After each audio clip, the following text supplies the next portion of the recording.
Olá pessoal, bom dia, tudo bem com vocês? Espero que vocês estejam bem. Hoje eu vim mostrar essa lindeza que eu ganhei agora há pouco.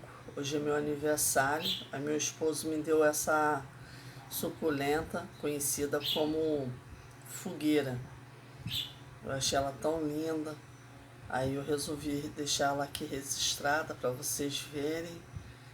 Muito obrigada a todos que se inscreveram no meu canal, que estão acompanhando. Se você gostar desse vídeo, se inscreva no meu canal, curte e comenta.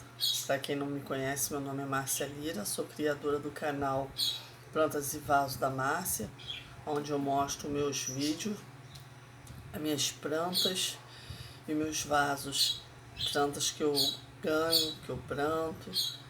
E hoje eu vim mostrar essa lindeza para vocês. Uma suculenta. Não é bonitinha? Não é linda, gente? Eu amei. Olha que coisa fofa. Linda, né?